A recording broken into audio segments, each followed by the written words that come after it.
Make one thing very, very, very clear. We are going to do everything in our power to make sure Kamala Harris doesn't win. Vote for, if you want Donald Trump to win, say that. Bitch, I will vote for Satan if I have to. Remember, no one's free until we're all free. And we can't protect ourselves if we can't protect each other. This is the time for all the minorities, all the movements, all the working class to come together and really build power and really fight against the fascism that's been here, but finally popping its head out and being loud and proud about it. And unless we do something, really come together, it's gonna get real bad.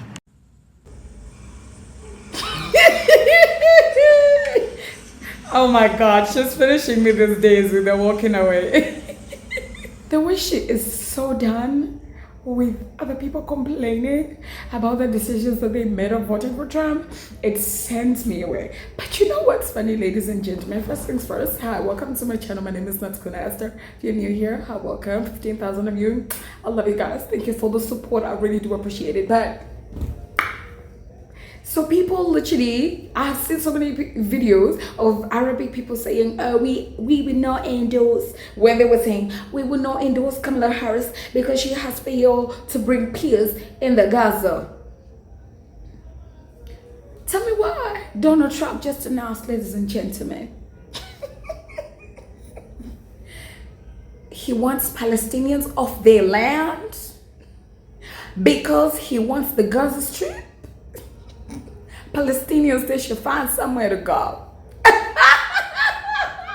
This is the time for all the minorities, all the movements, all the working class to come together and really build power and really fight against the fascism that's been here, but finally popping its head out and being loud and proud about it. And unless we do something, really come together, it's gonna get real bad. Sounds good, bitch. We should have did this November 5th. But might I remind you, you said this. Vote for, if you want Donald Trump to win, say that. Bitch, I will vote for Satan if I have to. I don't care who we got to deal with for the next 4 years, as long as you guys are going to deal with some type of repercussion for what happened for the last 10 months. I'm going to do everything I can to make sure that does not win and the Democrat Party loses the election. He said all of this, and then he sealed it with a kiss. How do you expect us to come together in unity and form a community when there's no trust? You betrayed us. The black community told you this was going to happen, and rather than listening to us, you silenced us, you harassed us, you doxed us, you dehumanized us. You told us we don't know what genocide is, we don't know what oppression is. Imagine telling somebody who literally had to survive 400 years of slavery that we don't know what oppression and genocide looks like. You think just one day we just woke up and black folks were granted their rights? No, we had to fight for it. And one thing that we learned within that fight is also learning about this thing called harm reduction. We had to learn how to play chess, not checkers, and it literally took us years to get here. And the sad thing about it is the black community tried to give you the play-by-play on how we could help the Palestinian people, but you didn't want to listen to us. You said that we're stupid, we don't know anything about oppression, we're ghetto, hoodlum, genocidal trash. You dehumanized us. Told us that we don't know anything about a country that has literally been disenfranchising us for the last 400 years. And the sad thing about it is you would not have your civil rights if it wasn't for black people's plight. The only reason why you was even able to protest vote to begin with and throw it away is because of the blood that was spilled by my ancestors. So please get that shit correct. And now y'all got the nerve to knock on the door and ask black people, where are you at, black folks? We need you. Well, we needed you too on November 5th. And we told you that if you think that you are going to teach us a lesson, you're going to look around and find out first. Please don't come to black creators. Don't come to black people asking us for shit in this moment. Okay, we only 2 weeks in and we still haven't healed. We still haven't healed. And that brings it back to the dehumanization of it. We put our sweat, tears, and soul into this election, trying to save this nation once again for every other minority and marginalized community to betray us and tell us what the damn do. And we need to get your black ass up and do something. Please be gone with that bullshit. If anything, what y'all should be doing is apologizing to us, trying to gain our trust again. Because I'm going to tell you right now, we don't trust you. In order to build community, there has to be trust there. And you've already gone against the damn grain. I'll be damned if I'm going to be on the front lines and being used as a black human shield for people who do not even give a fuck my existence and played in our face and told us that they want us to suffer because they were angry. The same people who said that they were our allies when we said, if you vote for Kamala Harris, don't worry about her. The black community will hold her accountable if we elect her, but rather than reaching across the aisles for a compromise. Remember, we don't know anything about oppression. We don't know anything about organization. We're DEI hires. We're apes. All this anti-black shit that y'all was saying on this TikTok app to black content creators and black people. We remember. Okay, November was number 3 months ago. We remember. The North remembers. Why is the onus always on us? Again, black people do something. Black people fix it. Black people organize it. Black people put it together. For us to tear it apart and then play in your face and claim to quote unquote be allies when all we ever do is lie. Because as soon as the white supremacists come a knocking, we're going to run and find safety and supremacy and leave your ass out in the cold to fend for yourself. Because again, black person, you're not human. Your life doesn't matter. Even though I have BLM in my bio, I honestly don't think it matters. I'm doing this for clicks and views and get invited to the cookout. Just stop. Why is it that everything that this black woman said has come to pass and it's been less than fucking weeks? Why is it that everybody black was on the same damn time and the same wavelength, but y'all couldn't be? Because again, y'all don't want inequality. Y'all want to benefit from white supremacy. And right now, black people are trying to internalize that, grasp that, and try to move differently around y'all because we do not trust anybody but our own in this moment. Might I remind Arab people that coming out and say that Donald Trump is the best thing that could have happened to you, people should not vote for Kamala Harris, you would rather vote the devil before you vote for Kamala Harris, you were so much pro-Trump, and then now you're crying. I should remind the Arab community that a white man has labeled you Arab people as terror to the wrist.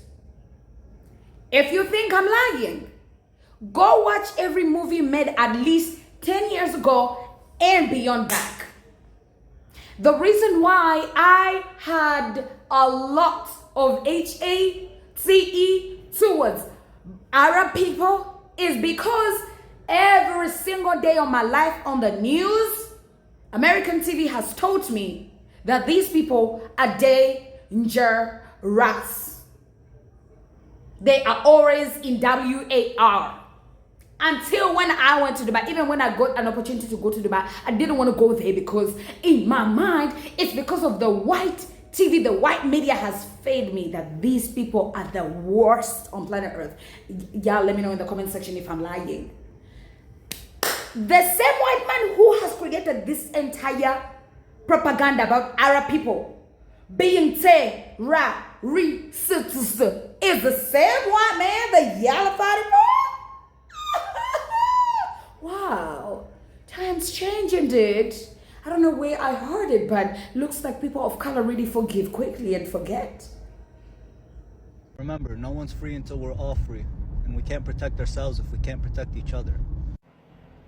Oh, no. Wasn't it you just a few months ago before the election ranting and raving in this same car about how you would not vote for Kamala Harris? Not only that, you literally said, I will do everything I can to make sure she doesn't win.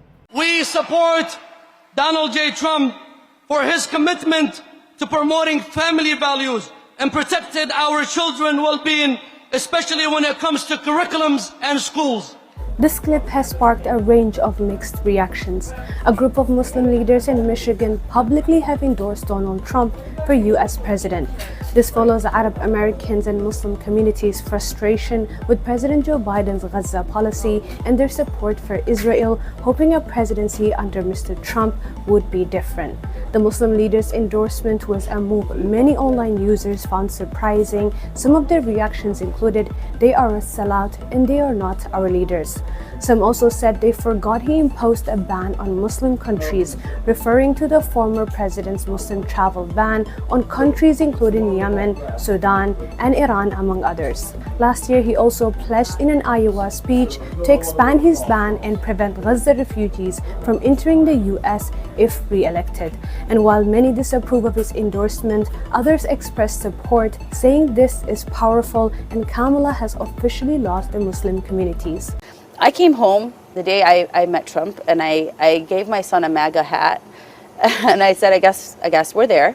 And he said, ew. His first words to me were, ew. I said, but Baba, he said he's gonna stop the war. And he said, okay, that's it. Give me that hat. We're voting for Trump. And that's the sentiment, not just of an 8-year-old, but of an entire community. If you're gonna stop the war, even if I don't like you, I'm on your team. Trump's remarks are very outrageous. Obviously, what he said is ridiculous and it would never happen. I'm disappointed, but I'm not surprised. I'm here in Dearborn, the largest Arab majority city in the US, and the war in Gaza was a deciding factor in the presidential election here. In this largely liberal city, President Trump won, and that was a big deal. We came here to speak to the Arab American community to find out how they feel about President Trump's comments about taking over Gaza. I voted third party. I think it's unlawful and delusional for him to think that he can displace Gazan people from Palestine, and that is calling for ethnic cleansing. I voted for Donald Trump. The initial reason why I voted for him was that he promised to bring stability to the Middle East and, to focus more of our resources on our country. Do you regret? President Donald Trump suggested to take over the Gaza Strip, level it, rebuild it, and create a Riviera of the Middle East. Those comments came as Gazans continued to trudge north, returning to what is left of their homes after 16 months of war. He talks about the hell on earth that is in Gaza, and the man who created that hell on earth sitting right beside him, grinning like a Cheshire cat. Netanyahu said Trump was the greatest friend Israel has ever had. Donald Trump has got a lot of nerve saying that he deserves the Nobel Peace Prize for the ceasefire in Gaza, especially with all the other bullshit that he said today during his meeting with Netanyahu. Now, quick reminder, Netanyahu once said that Donald Trump is the best friend Israel has ever had in the White House. So it makes complete sense that this entire meeting is just the two of these men stroking each other's egos. But let's recap some of the comments they made. Now, once again, Trump has suggested the permanent resettlement of Palestinians out of Gaza, saying, who would want to live there? Palestinians do. They do not want to be displaced again in Nakba 2.0. He's also still pushed for Jordan and Egypt and other countries to accept Palestinian refugees as permanently displaced people, despite the fact that these countries have said no, and has asserted that he will make them say yes. He was then asked about Saudi Arabia and how they have demanded the creation of a Palestinian state as a caveat to formalizing ties with Israel. And he completely contradicted all of the official statements by the Saudi Arabian government, saying that no, they are not demanding a Palestinian state. Which to me just completely reads as him ignoring their demands and instead deciding that what he wants is best. And then he got started on Iran. To all of you who are blaming us Arabs for Kamala losing, I'll tell you this. Kamala had everything already. All she had to do was stop sending billions of dollars to a foreign country. All she had to do was listen to the people, and she refused to do so. She shut down her voices time and time again. What did you think was going to happen? She's a grown woman. She made her choice, and she dug her own grave, and that's it. We are feeling a whole range of emotions as we process Trump's victory. Donald Trump is playing our communities, is playing American voters, is playing the Arab and Muslim community.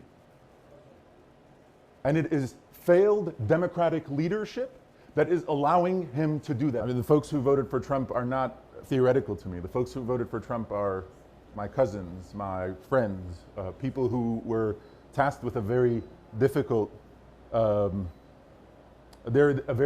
task of carrying a lot of grief and trying to do a politically savvy thing at the same time. Well, no surprise that Dearborn Heights, and city of Hamtramck voted all for President Trump.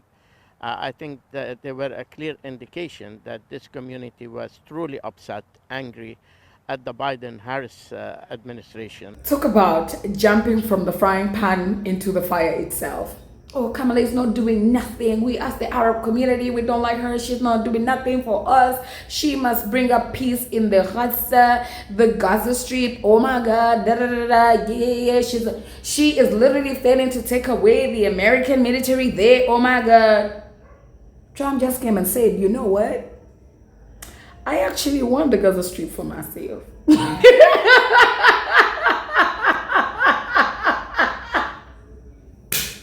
Talk about things getting worse. And I'm not laughing because the Palestinian situation is not laughable. It's just that how do we go from worse to worstest?